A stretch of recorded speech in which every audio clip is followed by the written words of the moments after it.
ሰላም ሰላም ውድ የማዮ ስፖርት ተከታታዮች እንደምን ዋላችሁ። ዛሬ እንግዲህ የዓለም ዋንጫው የደረጃ ጨዋታ ፍጻሜውን የሚያገኙበት ቀን ነው። እንግሊዝ ከፈረንሳይ ምሽት 6 ሰዓት ሲል ለኢትዮጵያን አቆጣጠር ለሶስተኛ ደረጃ የሚደረገው ፉክክር የሚጀመር ይሆናል። ስለዚህ ጨዋታ አንዳንድ ነገር እንላለን፣ ስለ ተጫዋቾች አሰላለፍ እንዲሁም ደግሞ ጨዋታው ላይ እንግዲህ ታሪካዊ ዳራው ምን ይመስላል? ከአሁን ፊት ስንት ጊዜ ተገናኝተው ማን የበላይነትን ወሰደ? ዛሬስ ማን ይጠበቃል? ምናልባት ከእንግሊዝ የበለጠ ፈረንሳይ ቤት የምናነሳቸው ተጫዋቾች አሉ። ጎል የሚያስፈልጋቸው ወይም ደግሞ ማመቻቸት ማቀበል የሚፈልጋበት ተጫዋች አለ። ይህን ተጫዋች እናነሳዋለን። በዝውውር ዜና ከጭምጭምታ የዘለለ ቢስ መሬት ላይ የወረደ ነገር ባይኖርም በእንግሊዝ ፕሪሚየር ሊግ ትልልቆቹን ክለቦች አዳዲስ ነገር እንላለን። በተረፈ ነገ ፍጻሜውን ስለሚያገኘው ዓለም ዋንጫ ከላሚን ያማል ጋር የተያዘ ሉዊስ ዴላ ፎንቴ የተናገሩት አንድ ነገር አለ። ይህንን ትሰማላችሁ። እስከ መጨረሻው ድረስ አብራችሁን ሁኑ። ቻናላችን ሰብስክራይብ፣ ቪዲዮአችንን ላይክ አድርጋችሁ እንድታበረታቱን በአክብሮትን እንጋብዛለን። እንግዲህ በቅድሚያም የምናገኘው በዓለም ዋንጫው የሚደረገውን የደረጃ ጨዋታ ነው። ነገ እንግዲህ ዛሬ ምሽት 6 ሰዓት ላይ እንግላንድ ከፈረንሳይ ጋር ይጫወታሉ። እንግዲህ ሁለቱም ክለቦች ምናልባት ለዋንጫ እንጂ እዚህ ጋር መጫወት ብዙ ፍላጎት የለን ቢሉም በአስገዳጅ ሁኔታ እንግዲህ ለደረጃ እንዲጫወቱ ተገደዋል። እንግላንድ በአርጀንቲና፣ ፈረንሳይ በስፔን ተሸንፈው ለደረጃ ዛሬ እንግዲህ ለሶስተኛ ደረጃ የሚያደርጉት ትንቅንቅ ይጠበቃል። ሁለቱ ክለቦች በአጠቃላይ 32 ጊዜ ሲገናኙ ኢንግላንድ 17ቱን በማሸነፍ የበላይነቱን ትወስዳለች። ፈረንሳይ 10 አሸንፋለች፣ 5ቱን አቻ ተለያይተዋል። እንግዲህ የቅርብ ጊዜ የዓለም ዋንጫ በኳርተር ፋይናሉ ፈረንሳይ 2-1 ድራማቲክ በሆነ ሁኔታ ውስጥ ማሸነፏ አይዘነጋም። በኦሪሊ ቹዋሚኒ እና ኦሊቪዬ ጂሩ ጎሎች በ2024 የኳታር ዓለም ዋንጫ ላይ ነበር። እንግዲህ እንግላንድ በፈረንሳይ 2-1 ተሸንፋ ፈረንሳይ ለፍጻሜው ከአርጀንቲና ጋር አለፈች። መጨረሻም በአርጀንቲና ተሸንፋ ዋንጫውን አጣች። ዛሬ ይህንን በቀል የሚበቀሉበትን እንግላንዶች እንግዲህ እድሉን አግኝተዋል። ነገር ግን ፈረንሳይም በኪሊያን ምባፔ ዛሬ እንግዲህ ጎል ማስቆጠር ወይም ደግሞ አመቻችቶ ማቀበል በጣም ያስፈልገዋል። ምናልባትም የገርድ ሙለርን ታሪክ የሚጋራበት ወይ የሚሰብርበትን እድል ለማመቻቸት የሚጫወት ይሆናል። ከዛም ደግሞ አለፍ ሲል ለወርቅ ጫማው ከሊዮኔል ሜሲ ጋር ያለው ፉክክር አጠንክሮ ለመቀጠል ኪሊያን ምባፔ በፈረንሳይ በኩል ጎል ማስቆጠር ይጠበቅበታል። እንግዲህ በኢንግላንድ በኩል አስተላለፉ 4-2-3-1 ይሆናል ተብሎ ይጠበቃል። ምናልባት ዛሬ ለግብ ጠባቂዎቹ ሰዓት ይሰጣሉ፣ የሚጫወት ሰዓት፣ ወይስ ደግሞ ጆርዳን ቢክፎርድን ይጠቀማሉ የሚለውን እናያለን። ነገር ግን ቶማስ ቱኬል ዘንድሮ እንግዲህ ይዘዋቸው ከሄዱ ተጫዋቾች ውስጥ በብዛት የወደዷቸው እና ረጅም ሰዓት የሰጧቸው ተጫዋቾች ውስጥ ግንባር ቀደሙ እንግዲህ ጆርዳን ቢክፎርድ ነው። 1578 ደቂቃ ድል አግኝቷል። ከሱ በመቀጠል እንግዲህ ሁለተኛው ሃሪኬን ነው። 1501 ደቂቃ አግኝቷል። ስለዚህ ዛሬ ምናልባት ጆርዳን ቢክፎርድን በተከላካይነት በግብ ጠባቂነት ጄደን ስፔንስ፣ ጆን ስቶንስ፣ ማርጊን እና ኒኮ ሪሊ በተከላካይነት ኤሊዮት አንደርሰን፣ ዴክላን ራይስ፣ ሞርጋን ሮጀርስ፣ ጁድ ቤሊንግሃም፣ አንቶኒ ጎርደን እና ሃሪኬንን እንደተለመደው ሊያሰልፉ ይችላሉ ብለን እንጠብቃለን። በፈረንሳይ በኩል ብሪስ ሳምባ ዛሬ እንግዲህ የግብ ጠባቂነት እድሉን ያገኛል ተብሎ ይጠበቃል። ማሎ ጉስቶ፣ ምናልባት ኢብራሂማ ኮናቴ ከማሎ ጉስቶ ጋር፣ ማክሰስ ላክሮዝ፣ ታዮ ሄርናንዴስ፣ ኒጎሎ ካንቴም ዛሬ ድል ያገኛል ተብሎ ይጠበቃል። ዋረን ዛይሬ ኤመሪ፣ ዲዛሪ ዱኜ፣ ሪያን ቸርኪ፣ ኦስማን ዴምቤሌ፣ ኪሊያን ምባፔ ይዘው ይገባሉ ተብሎ ይጠበቃል። ዛሬ ማይክል ኦሊሴ ወደ ተቀያሪ ወንበር ያወርዱታል ተብሎ ይጠበቃል። እንግዲህ ምሽት 6 ሰዓት ላይ ሲል የሚያደርጉትን የምንመለከት ይሆናል። በሁለቱም ክለቦች እንግዲህ የሆነ ቅያሬ እንጠብቃለን። በተለይ በእንግሊዝ በኩል ዛሬ ኮቢ ማይኖን ቢያንስ የተወሰነ ደቂቃ ይሰጡታል ብለን እናስባለን። እስካሁን እንግዲህ ብሪች ኢዜን እንዲሁም ኮቢ ማይኖን ሲጠቀሙ እየተመለከትናቸው አይደለም። ኮቢ ማይኖን በተለይ ባለመጠቀማቸው ብዙ ትችት የደረሰባቸው የእንግላንዱ አሰልጣኝ ቶማስ ቱኬል ዛሬ ምናልባት እድሉን ይሰጡታል ብለን እንጠብቃለን። እንግዲህ በዚህ ጨዋታ ያን ያህል ብዙም የሚጠበቀው ነገር የሚገኝ ነገር ያለ አይመስለንም። ነገር ግን ኪሊያን ምባፔ ይጠበቃል። ኪሊያን ምባፔ ዛሬ ጎል የሚያስቆጥር ከሆነ ከሊዮኔል ሜሲም በአንድ በልጦ 9 ጎሎች ላይ የሚደርስ ይሆናል። እንግዲህ ኪሊያን ምባፔ 8 ጎሎች 3 አሲስት አለው። ሊዮኔል ሜሲ 8 ጎሎች 4 አሲስት አለው። አሁን ባለው ሊዮኔል ሜሲ በ12 ጎል ተሳትፎ የተሻለ ነው። አንድ አሲስት የሚያደርግ ከሆነ በዓለም ዋንጫ ብዙ ጎል ተሳትፎ ያደረገ የገርድ ሙለርን ታሪክ ሪከርድ ያራበት እድል አለው። ከአንድ በላይ ጎል ወይም ደግሞ አሲስት የሚያደርግ ከሆነ ደግሞ ለብቻው ሪከርዱን በ14 ጎል ተሳትፎ የሚይዝ ይሆናል። ኪሊያን ምባፔም 11 ላይ ነው። የገርድ ሙለርን ታሪክ ለመጋራት 2 የጎል ተሳትፎ ነው የሚጠበቅበት። ስለዚህ ይሄም ሪከርድ ለኪሊያን ምባፔ ሌላ በዚህ ጨዋታ ሊያገኘው የሚችለው እድል ነው። ስለዚህ ምናልባት ኪሊያን ምባፔ ተጠባቂው ተጫዋች የሚሆን ነው በዚህ በሁለቱ ክለቦች እርስ በርስ ጨዋታ። ለማንኛውም ምንም እንኳን እኛ በደረጃ መጫወት አንፈልግም ቢሉም እንግዲህ ቶማስ ቱኬል ዛሬ ግዴታ መጫወት እንዳለባቸው ይታወቃል። ስለዚህ ምሽት 6 ሰዓት ላይ የሚጫወቱት ጨዋታ ይጠበቃል። ማን ሶስተኛውን ያጠናቅቃል የሚለው እንግዲህ በጉጉት የሚጠበቀው ጉዳይ ይሆናል። ወደ ነገ የሚደረገው የፍጻሜ ጨዋታ ስናልፍ እንግዲህ ነገ ዓለም ሁሉ በጉጉት ምሽት 4 ሰዓት ላይ የስፔንንና አርጀንቲናን ጨዋታ ለመከታተል ጓጉቷል። ይህን ጨዋታ ማን አሸንፎ ዋንጫውን ያነሳል የሚለው ለብዙዎች ቁልጭ ያለ አቅጣጫ እንደሌለ ይታወቃል። ሁለቱም እንግዲህ ይህን ዋንጫ መውሰድ ይፈልጋሉ። በተለይ አርጀንቲና ባክ ቱ ባክ ዋንጫውን በማንሳት ታሪክ መጻፍ ትፈልጋለች። የስፔን ወርቃማ ትውልዱም እንግዲህ በላሚን ያማል እንዲሁም በሮደሪ እየተመራ ዋንጫውን ይወስዳል ተብሎ ይጠበቃል። በሁለቱም ክለቦች እንግዲህ ወጣቱ ላሚን ያማል እንዲሁም በሊዮኔል ሜሲ በጉጉት የሚጠበቁት ተጫዋቾች ናቸው። ታሪካዊ ዳራቸው፣ የህይወታቸው አመጣጥ ሰሞኑንም ቪዲዮ እንደሰራንላችሁ በጣም ብዙ ግጥምጥሞሽ ያለው ሁለት ተጫዋቾች ናቸው። ምናልባት ላሚን ያማል የወደፊቱ ሊዮኔል ሜሲ እንደሚሆንና ምናልባት የሜሲና ሮናልዶ ታሪክ ከተደገመም በዚህ ወጣት ድንቅ ተጫዋች እንደሆነ ይጠበቃል። ታዲያ ነገ ማንን ዓለም ዋንጫ አንግሳ የበለጠ ክብር ትሰጣለች የሚለው ብዙዎች እንግዲህ በጉጉት የሚጠብቁት ጉዳይ ነው። ስለዚህ ጉዳይ ሉዊስ ዴላፎንቴ አንድ ነገር ተናገሩ። ያማል በፍጻሜው የሚያወጣው የተደበቀ ውድ ሀብት አለው ሲሉ እንግዲህ አሰልጣኝ ሉዊስ ዴላፎንቴ ይናገራሉ። ያማል በፍጻሜው የተደበቀ ብቃቱን እንደሚያሳይ ገልጸዋል። እንግዲህ አሰልጣኙ ሉዊስ ዴላፎንቴ ሲናገሩ ያማል ገና ያላሳየው የተደበቀ ውድ ሀብት እንዳለው አምናለሁ፣ በፍጻሜው ያሳየዋል ሲሉ እንግዲህ አስተያየታቸውን ሰጥተዋል። አክለውም አሁን የቀረው የፍጻሜ ጨዋታ ብቻ ስለሆነ ነገ እንደሚያሳይ ተስፋ አደርጋለሁ ሲሉ ተደምጠዋል። ስለ ተተቸው የአርጀንቲና አጫወት የተጠየቁት አሰልጣኙ እኔ ያንን ለማለት አልደፍርም፣ የሚሰጡ አስተያየቶች አርጀንቲና የሚሰጡት አስተያየቶችንም አርጀንቲናንም አከብራለሁ ሲሉ እንግዲህ ሉዊስ ዴላፎንቴ ሀሳባቸውን ሰጥተዋል። ሁሉም የእግር ኳስ መሳሪያውን መጠቀም ይችላል፣ ራሱን ያሳይ ያሸንፋል፣ እኛም ከነሱ ተመሳሳይ የሆነ አጫወት አለን ሲሉ እንግዲህ ሉዊስ ዴላፎንቴ ተናግረዋል። ይህ እንግዲህ ምናልባት ላሚን ያማል ላይ ጫና ያሳድራል ወይ የሚለው እንግዲህ በሌላ በኩል ቢጠበቅም ላሚን ያማል ግን የተደበቀ እንደ ሀብት እንዳለው እና ብቃቱን እንደሚያሳይ ሉዊስ ዴላፎንቴ መተማመናቸውን ገልጸዋል። የናዊ አሰልጣኝ ዣቪ ሄርናንዴዝ በቀጣይ ወደ ብሔራዊ ቡድን ስልጠና መሄድ እንደሚፈልጉ ተናግረዋል። እንግዲህ ቀጣይ ማረፊያ የብሔራዊ ቡድን ሊሆን ይችላል ያሉት ዣቪ ለኔ የሚስማማ ይመስለኛል፣ ያንን ፈልጋለሁ ሲሉ እንግዲህ አስተያየታቸውን ሰጥተዋል። ቤተሰብ አለኝ፣ ክለብ ደግሞ ከነሱ ጋር በቂ ጊዜ እንዳገኘ አድርጎኛል ሲሉ ምክንያታቸውን አስረድተዋል።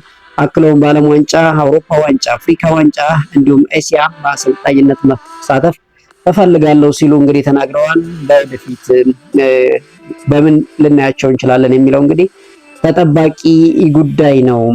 ከዚሁ ከዓለም ዋንጫ ሳንወጣ የአርጀንቲና ብሔራዊ ቡድን አሰልጣኝ ሊዮኔል ስካሎኒ ስፔንን ለወራት ሲያጠኑ እንደነበር እንግዲህ ተናግረዋል። ስፔን በዓለም ዋንጫው አንዷ ተጋጣሚ ስትሆን ስለምትሆን ከታህሳስ ወር ጀምሮ ሳጠናት ነበር ሲሉ እንግዲህ ሊዮኔል ስካሎኒ ተናግረዋል። አክለውም ሁሉንም እኛ ልንነግራቸው የማንችላቸው ቡድኖች በተመሳሳይ አጥንተናል ሲል ይናገራል። በዓለም ዋንጫ ፍጻሜ ጥሩ ጨዋታ ለማድረግ መጫወት አያስፈልግም፣ ስፔን የአውሮፓ ዋንጫ ማሸነፏ በፍጻሜው ይረዳታል ሲል ሊዮኔል ስካሎኒ ተናግሯል። ሜሲ የመጨረሻ ዓለም ዋንጫው እያደረገ ስለመሆኑ ተጠይቀው አላውቅም፣ ውሳኔው በእሱ እጅ ነው ሲሉ እንግዲህ መልሰዋል። እንግዲህ ሊዮኔል ስካሎኒ እውነትም ስፔንን አጥንተው አውቀዋታል የሚለውን ነገ ምሽት 4 ሰዓት መልሱ የሚገኝ ይሆናል። የአርጀንቲናው ግብ ጠባቂ ኤሚሊያኖ ማርቲኔዝ በውድድሩ ተጋጣሚያችንን እኛ አልመረጥንም ሲል ተናግሯል። እስከ ፍጻሜ ያለን ጉዞ ቀላል እንደሆነ ሰዎች ያወራሉ፣ እኛ ተጋጣሚያችን አልመረጥንም ሲል እንግዲህ ተናግሯል። አክሎም ለምሳሌ በሩብ ፍጻሜው ፖርቹጋልን ልናገኝ ነበር፣ ነገር ግን ኮሎምቢያ የበላይ ሆና አለፈች፣ በዚህ ምክንያት አልተሳካም ሲል ተናግሯል። ነገር ግን ከባድ ነው፣ ሁሉም ጨዋታዎች ፈታኝ ናቸው፣ መጫወትና ሁኔታዎችን መላመድ ብቻ ነው ያለብህ ሲል ይናገራል። ስለ ስፔን ያነሳው ማርቲኔዝ ስፔን ጠንካራ ነች፣ የእኛም አሰልጣኝ በደንብ የሚያውቀው ጥሩ አሰልጣኝ ይዘዋል ሲሉ ይናገራሉ። ያማል ብቻ ሳይሆን ጥሩ ስብስብ አላቸው፣ መሳሪያ አላቸው፣ እኛም አለን። ተመልካቾቹ ለረጅም ጊዜ የሚያስታውሱ ጨዋታ እንደሚሆን ተስፋ አደርጋለሁ ሲል ኤሚሊያኖ ማርቲኔዝ እንግዲህ ስለ ነገው ጨዋታ ተናግሯል። እንግዲህ ስፔንና አርጀንቲና ሲገናኙ ምናልባት አሰልጣኞቹም ተጫዋቾቹም በፍጹም አያውቁም፣ በእነሱ እድሜ ተገናኝተው አያውቁም።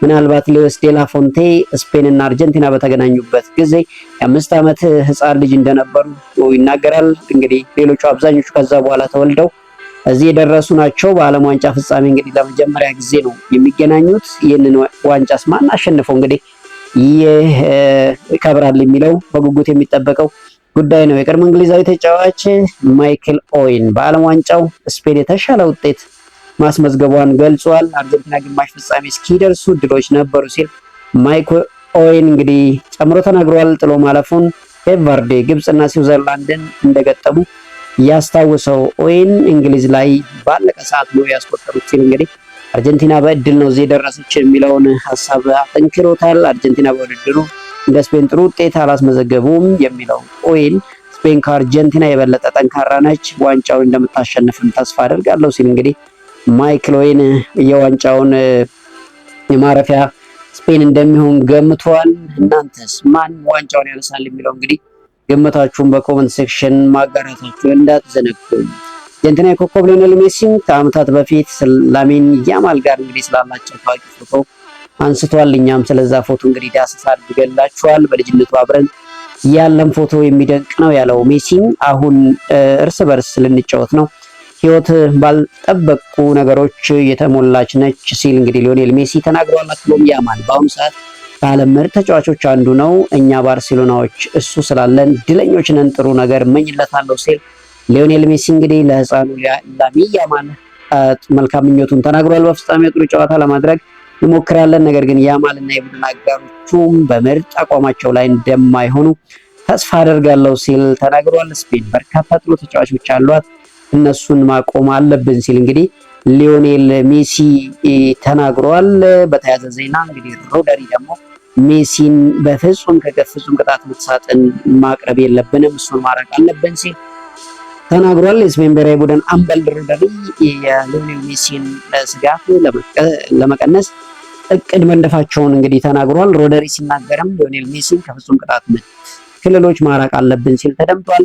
በሚከላከሉበት ወቅት ከሜሲ በጣም የቅርብ መሆን አለብን የሚለው ሮደሪ ከኃይል ጋር መከላከል ይኖርብናል ሲል አስታውሷል። አክሎም እንደ ቡድን በጣም ወደኋላ መመለስ የለብንም ያለ ሲሆን እነሱን ወደኋላ ለመመለስ ወደፊት ማጥቃት አለብን ሲል ሮደሪ እንግዲህ ተናግሯል። ፔድሮ ፖሮም እንግዲህ ሊዮኔል ሜሲን ማቆም እንቀላል ይሆናል በይ አላስብም ሲል ተናግሯል። ስፔናዊ ቀይ መስመር ተሰላፊ ፔድሮ ፖሮ ሊዮኔል ሜሲን ማቆም የሚቻል እንደማይሆን ተናግሯል። አሰልጣኝ ቢሆን ሜሲን ለማቆም ምን ያደርግ እንደሆነ የተጠየቀው ፔድሮ ፖሮ እሱን ማቆም የሚቻል አይመስለኝም ሲል መልሷል። ለኛ የሚበጅ በራሳችን ላይ ማተኮርና ጨዋታችንን መከተል ብቻ ነው ሲል እንግዲህ ጨምሮ ተናግሯል። አክሎም በፈረንሳይ ጨዋታ የአጥቂ ስጋቶቻቸውን መግታት ላይ ትኩረት ነበረ። አርጀንቲና ላይ እንደዛው እናደርጋለን ሲል ሀሳቡን ጨምሮ ተናግሯል። ማይክል ሜሪኖም ስለ ሜሲ መናገሩን አላቆመም። ሜሲ በታሪክ የዓለም ምርጥ ተጫዋች ነው ሲል ማይክል ሜሪኖ ተናግሯል። እንግዲህ ስፔናዊ እና የአርሰናል ድንቅ አማካይ ማይክል ሜሪኖ በታሪክ ከዓለም ምርጥ ተጫዋቾች አንዱ የሆነው ሊዮኔል ሜሲ በማለት ሜሲን ገልጦታል። እሱ የእግር ኳስ ሕይወትና አሁን በዚህ እድሜው እያደረገ የሚገኘው ነገር ማየት በቂ ነው ሲል ስለ ሊዮኔል ሜሲ ማይክል ሜሪኖ ተናግሯል። የሜሲ የመጨረሻ ፍጻሜ መሆኑን አላውቅም ያለው ሜሪኖ እንደሱ እና ሮናልዶ አይነት ተጫዋቾች ወደፊት ቆይታ መገመት አዳጋች ነው ሲል ይናገራል። ሁለቱም ተጫዋቾች በአስደናቂ ደረጃ መጫወት መቀጠላቸውን እንግዲህ ማይክል ሜሪኖ አልሸሸገም።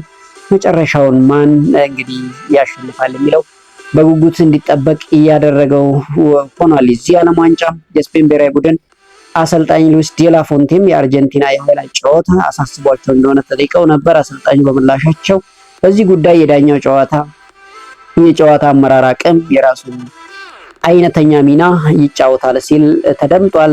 ዳኛው ቸልተኛ እንዳይሆን ሲሉ ያሳሰቡት አሰልጣኙ ምንም ሰው ሕጉን እንዳያልፍና የጨዋታ ደንብ እንዳይጥስ መፍቀድ የለበትም ሲል እንግዲህ ከወዲሁ አስጠንቅቋል። አክሎም በዳኞች ሙሉ እምነት አለኝ ያሉ ሲሆን ምን አይነት ጨዋታ መጫወት እንዳለብን በደንብ እናውቃለን ሲሉ ገልጿል። ፔድሪ ደግሞ ተጠባባቂ ያደርጉ እንደሆነ የተጠየቁት አሰልጣኙ ከዚህ የበለጠ ውሳኔ አያስፈልገውም ሲሉ እንግዲህ ተናግረዋል። እኛ ቡድን ማለት ደግሞ ሁሉም ተጫዋቾች መጠቀም ማለት ነው። ሁሉም ተጫዋቾች አስፈላጊ ናቸው ሲሉ ጨምረው ተናግረዋል። እንግዲህ ፔድሪን አስቀምጠው ፋቢያን ሩይዝ እንደሚጠቀሙ ይታወቃል። አሁን ለፍጻሜው ፔድሪ ቋሚ ይሆናል ወይስ ደግሞ ከመቀመጫ ወንበር ይነሳል የሚለው በጉጉት የሚጠበቀው ጉዳይ ነው። እንግዲህ በዓለም ዋንጫው የአሜሪካው ፕሬዝዳንት ጄ ትራምፕ እንደሚገኙ ነግረናቸዋል። ጄ ትራምፕ እንግሊዝ ሃሪኬንን ተከላካይ በማድረጓ ተሰርታለች ሲሉ አስተያየታቸውን ሰጥተዋል። የአሜሪካው ፕሬዝዳንት ዶናልድ ትራምፕ እንግሊዝ በአርጀንቲና ጨዋታ በመከላከል ስህተት ሰርታለች ሲሉ እንግዲህ አስታውሰዋል። ሃሪኬን አብሮኝ ጎልፍ ተጫውቷል፣ ምርጥ ተጫዋች ነው ያሉት እኚህ አሰልጣኝ እንግዲህ እንግሊዝ ስህተት የሰራቸው እየመራች በነበረችበት ሰዓት ሃሪኬን እንዲከላከል ማድረጓ ነው ሲሉ ዶናልድ ትራምፕ የቶማስ ቱኬልን ውሳኔ ተችተዋል። ምርጥ ተጫዋቾችን ተከላካይ ማድረግ አትችልም ያሉት ትራምፕ ግን ስለ ኳስ ወይም ስለ አሰልጣኝነት ምን አውቃለው ሲሉ ራሳቸውንም ደግሞ ጠይቀዋል። ያም ሆነ ብቻ እንግሊዝ በአሳዛኝ ሁኔታ እጇ የገባውን ውጤት አሳልፋል አርጀንቲና ሰጥታ ዛሬ ለደረጃ ትጫወታለች። ሶስተኛ ወይስ አራተኛ ይዛ ታጠናቅቃለች? ግምታችሁን እናንተ በኮመንት ሴክሽን ላይ እንድታጋሩን እንፈልጋለን። ያም ሆነ ዛሬ ምሽት የእንግሊዝና የፈረንሳይ ጨዋታ የደረጃውን ይወስናል። ነገ ምሽት 4 ሰዓት ዓለም ሁሉ ደግሞ የዓለም ዋንጫ መዳረሻ ይወስናል። ውድ የማዩ ስፖርት ተከታታዮች ቻናላችን ሰብስክራይብ፣ ቪዲዮአችን ላይክ አድርጋችሁ እንድታበረታቱን በአክብሮት እንጋብዛለን። በመጨረሻም ወደ እንግሊዝ ፕሪሚየር ሊግ የተሰሙ አጫጭር ዜናዎችን እንነግራችኋለን። አሁን በእንግሊዝ ፕሪሚየር ሊግ የዝውውር ዜና ላይ በጣም አሰልቺው ነገር እንግዲህ አንድ ተጫዋች ክለብ ፈለገው ይህን ያህል ገንዘብ መደበ ይባላል። ነገር ግን ተጫዋቹ ወደ ሌላ ክለብ ሲሄድ ወይ ደግሞ ክለቡ አልሸጥም ሲል እንሰማለን። እስኪ የአርሰናልን ዝውውር እንመልከት። እንግዲህ አርሰናል ሞርጋን ሮጀርስን በጣም እየፈለገው እንዳለና የሊሳንድሮ ትሮሳርድ ተተኪ አድርጎ ለማምጣት እንደሚፈልግ በጥብቅ እየተነገረ ይገኛል። ግን እስካሁን ያለቀ ነገር የለም። አርሰናል ክሪስቶስ ቶሊስን አስፈርሟል። ይህ ምርጥ ፈራሚ እየተባለ ይገኛል። ተጫዋቹ ኳስ የማቀበሉ ሬቲንግ ከየትኛውም ተጫዋች የተሻለ እንደሆነ ተነግሯል። ይሄ ወጣት ተጫዋች እንግዲህ አርሰናል በመቀላቀሉ አርሰናል አውሮፓ ቻምፒዮንስ ሊግ ለሚያደርገው ጥሩ ተጫዋች እንደሆነ ብዙዎች እየነገሩለት ይገኛሉ። ሌላው ብሩኖ ጉማሬሽ ነው። አርሰናል ከኒውካስል ዩናይትድ ለማምጣት እየታገለ ያለው ብሩኖ ጉማሬሽ አርሰናል መምጣት ይፈልጋል። ነገር ግን ኒውካስል ከፍተኛ ገንዘብ ይፈልጋል። አሁንም ተፋጠው ተያይዘው ይገኛሉ። መጨረሻቸው ምን ይሆናል የሚለው እንግዲህ ተጠባቂ ነው። ምንም እንኳን ኒውካስል ዩናይትድ የሚል ተጫዋቹ ምናልባት እንደ አሌክሳንደር አይዛክ አልጫወትም ብሎ አርሰናልን ብቻ ካለ መጨረሻ ላይ መምጣቱ እንደማይቀር ይገመታል። ሞርጋን ሮጀርስም አርሰናልን መቀላቀል ይፈልጋል። በአርሰናል ቤታውን ሁለት ቁልፍ ተጫዋቾችና ምናልባትም የዊሊያም ሳሊባ ተተኪ ማግኘት ላይ አርሰናሎች እየሰሩ እንዳሉ እየተሰማ ይገኛል። ያም ሆነ እንግዲህ ጥርት ያለ መረጃ ሲሆን የምናደርሳችሁ ይሆናል። ወደ ማንቸስተር ዩናይትድ ስንመጣ ማንቸስተር ዩናይትድ ከምንም በላይ እየሰራ ያለው የመሀል ሜዳው ላይ ነው። መሀል ሜዳው ላይ ብዙ ተጫዋቾች ወደ ማንቸስተር ዩናይትድ ይመጣሉ ተብሎ ስማቸው ይጠቀሳል። ነገር ግን ሌሎች ክለቦች ይወስዷቸዋል ወይ ደግሞ ክለቡ ራሱ አልሸጥ ይላል። አሁን ማንቸስተር ዩናይትድ ማኑ ኮኔን በጥብቅ ይፈልጋል። ነገር ግን ቼልሲ ወደ ፉክክሩ ገብቷል። በዚህ ሰዓት ማንቸስተር ዩናይትድ ወደ ሳንደርበርግ ዝውውር ፊቱን አዙሯል የሚሉ ዜናዎች እየሰማን እንገኛለን። መጨረሻው ምን ይሆናል አብረን የምንከታተል ይሆናል። ካማቪንጋ፣ ካርሎስ ባሌባ፣ አዳም ዋርተን እኚህ ሁሉ በማንቸስተር ዩናይትድ ራዳር ስር ያሉ ተጫዋቾች ናቸው። ያም ሆነ የማንቸስተር ዩናይትድ አንድ የመሃል ሜዳ ማምጣቱ አይቀሬ ነው። ግን ማን የሚለው ጥርት ያለ መረጃ ሲኖረን የምንነግራችሁ ይሆናል። ማንቸስተር ዩናይትድ አንድሬ ሳንቶስ እና ዩሪ ቴሌማስ እንዲሁም ካርል ዳሎን አስፈርሟል። 3 ተጫዋቾች ይፋ አድርጓል። አሁን በመሃል ሜዳ እንዲሁም በራሽፎርድ ቆይታ ላይ የተመሰረተ የክንፍ አጥቂ እንዲሁም በጆሹዋ ዚርክዚ ላይ የተመሰረተ ሌላ ተጨማሪ ልምድ ያለው አጥቂ እንዲሁም ምናልባት በተከላካይ መስመር ላይ እድሳት ማድረግ የማንቸስተር ዩናይትድ የቀጣይ ቤት ስራ ነው። በተያያዘ ዜና ማንቸስተር ዩናይትድ ዛሬ ምሽት 12 ሰዓት ላይ ከሪክሳም ጋር የወዳጅነት ጨዋታ ያደርጋል። እንግዲህ የሁለት ክለቦች ከአሁን ፊት አንድ ጊዜ ብቻ በታሪክ ተገናኝተዋል። ሬክሳም 3-1 አሸንፏል። ምሽት 12 ሰዓት ማንቸስተር ዩናይትድ ወደ ጨዋታው ሲመለስ ለብዙ ወጣት ተጫዋቾች እድል ይሰጣል ተብሎ ይጠበቃል። የማይክል ካሪኩ ማንቸስተር ዩናይትድ ባለፈው ያሳየንን አቋም ቀጣይ ዓመት ላይ እንዲደግም ይፈልጋል። ታዲያም እንዴት ሆኖ ማንቸስተር ተደራጅቶ ይመጣል? ለቀጣይ ለአውሮፓ ሻምፒዮንስ ሊግ እንዲሁም በእንግሊዝ ፕሪሚየር ሊግ ምን ያህል ተወዳዳሪ ይሆናል? አብረን የምናየው ይሆናል። በቼልሲ ቤት ስናመራ ቼልሲ እንግዲህ ከምንም በላይ ጠንክሮ እየሰራበት ያለው የፓፓ ቻቫሪያ ጉዳይ ነው። እንግዲህ ቼልሲዎች የሪዮ ቫይካኖን ፓፓ ቻቫሪያን በደንብ እየተመለከቱት እንደሚገኙ ተነግሯል። ማክኔላ ካሮዝ እንዲሁም በማንቸስተር ዩናይትድ የሚፈልገው ማኑ ቱዴ ቼልሲዎች የሚፈልጉት ተጫዋች መሆኑ ተነግሯል። ቼልሲ በተያያዘ ዜና እንግዲህ ትሬቨር ቻሎባንም ለኮሞ ለመሸጥ ድርድር ላይ እንዳለ ተነግሯል። 2 ጊዜ ዋጋ አቅርበዋል ኮሞች፣ ቼልሲዎች ሪጀክት አድርገዋል።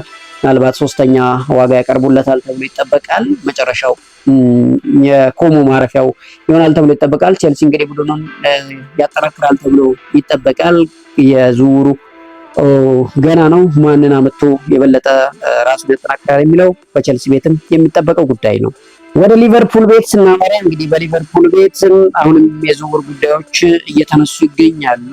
ሊቨርፑል ሙሐመድ ሳላን እንደሚሸኝ ታውቋል። ሙሐመድ ሳላን የሚሸኘው ሊቨርፑል ብራድሊ ባርኮላን አሁንም የሙሐመድ ሳላ ትክክለኛ ተተኪ አድርጎ ያስባል። ብራድሊ ባርኮላ ዛሬ ከፈረንሳይ ጋር የመጨረሻ ደረጃ ጨዋታውን አድርጎ ወደ ክለቡ ይመለሳል። ያኔ ድርድሩ የበለጠ እንግዲህ ይጠብቃል ተብሎ ይጠበቃል። ሌላው እንግዲህ ሊቨርፑል ቤት ያው የሬንሱ ጀርሚ ፓኬት በ60 ሚሊዮን ፓውንድ እንዲሁም ቪክተር ሙኖዝ ከኦሳሱና ሁለቱም እንደፈረሙ ይታወቃል። ሙሐመድ ሳላ ኦፊሻሊ ክለቡን ለቋል። አዲስ ክለብ እያነጋገረ እንዳለ ተሰምቷል። መጨረሻው ምን ይሆናል የሚለው ባይታወቅም ያው እሱ መተካት አለበት። እሱ ላይ እየሰሩ እንዳሉ ተሰምቷል። መጨረሻቸውን እንግዲህ የምንሰማ ይሆናል። ወደ ማንቸስተር ሲቲ ቤት ስንሄድ ማንቸስተር ሲቲ አሁንም ማሎ ጉስቶ ላይ የፊጥኛ ላይ ይመስላል። ቼልሲው 75 ሚሊዮን እንጠይቀዋል። ማንቸስተር ሲቲ ደግሞ 75 መክፈል አልፈለገም። ነገር ግን ተጫዋቹን ኢንዞ ማሪስካ ስለሚያውቁት ፈልገውታል። መጨረሻው ምን ይሆናል የሚለውን እንግዲህ የምናየው ይሆናል። እንግዲህ ማንቸስተር ሲቲ ኤሊዮት አንደርሰን በ116 ሚሊዮን፣ ጀርሚ ኖንጋን በ10 እንዲሁም ፒርካ ካርለስን ማስፈረማቸው አይዘነጋም። አሁን ደግሞ ምናልባት ይህን ማሎ ጉስቶን የማምጣት ከፍተኛ ፍላጎት እንዳላቸው ነው እየሰማን ያለ ነው። መጨረሻው ምን ይሆናል የሚባለው እንግዲህ የምንሰማው ይሆናል። ሌላ ማንቸስተር ዩናይትድ የኖቲንጋም ፉልባክ ኒኮ ዊሊያምስን እንግዲህ አሁን እንደሚፈልግም እየተነገረ ይገኛል። ማይክል ካሪክ ተጫዋቹን እንደሚያደንቁና ብዙ ተጠቃሚ እንደሚያደርጋቸው ለሳቸው ያጫወት ስታይል እንደሚሆን እየተናገሩ ይገኛሉ። እንግዲህ ተጫዋቹ አሁን ላይ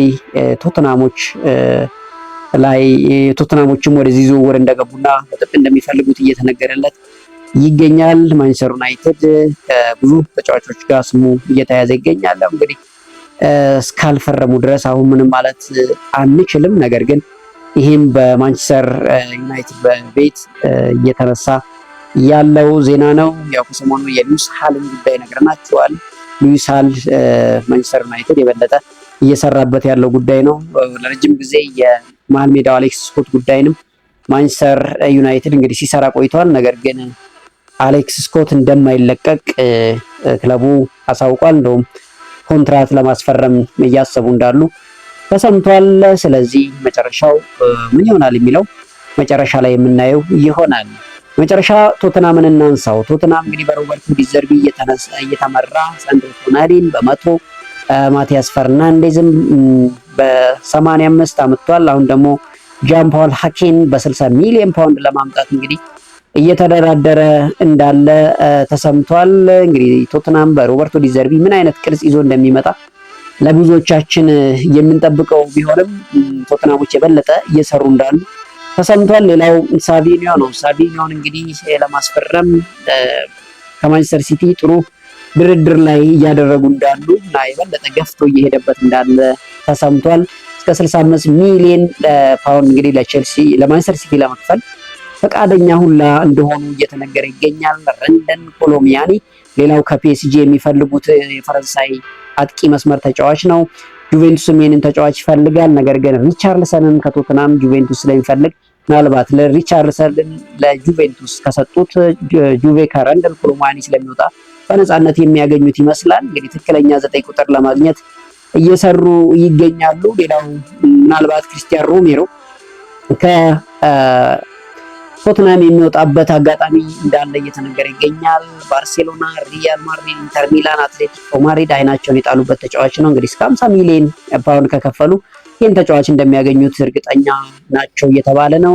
ለሉካስ በርግቫል 38 ሚሊዮን ከኖቲንጋም ፎረስት ቀርቦላቸው ቶተናሞች ውድቅ አድርገዋል። እንግዲህ ስፐርስ ተጫዋቹን እስከ 50 ሚሊዮን ይገምቱታል። ሉካስ በርግቫል እንግዲህ 20 ዓመት ወጣት ተጫዋች መሆኑ ምናልባት እስከ 50 ሚሊዮን ሸጣለን ብለው ያስቡ ይመስላሉ። ነገር ግን 38 ሚሊዮን ቀርቦላቸው ከኖቲንጋም ፎረስት ውድቅ ማድረጋቸው ተሰምቷል። ሉካስ በርግቫል ኖቲንጋም ፎረስት ያርፋል ወይስ ደግሞ የሚለው በጉጉት የሚጠበቀው ጉዳይ ነው። ጀደን ስፔንስንም እንግዲህ ለመሸጥ እንዳሰቡ ተናግረዋል። ቶተናሞች ጀደን ስፔንስን ለሽያጭ እንግዲህ ክፍት አድርገውታል። መጨረሻው ምን ይሆናል የሚለው የምንጠብቀው ይሆናል። ውድ የማይ ስፖርት ተከታታዮች ለዕለቱ ያዝንላችሁ አጫጭር ዜናዎች የዓለም ዋንጫ ዛሬ ደረጃ ጨዋታ እንዲሁም አጫጭር የእንግሊዝ ፕሪሚየር ሊግ ቶፕ 6 በተለምዶ የምንላቸው የዝውውር ሁኔታን ዳሰስንበት ዜና እንግዲህ ይሄን ነው። ሌላ አዲስ ነገር ሲኖር የምንገናኝ ይሆናል። መልካም ቀን ይሁንላችሁ።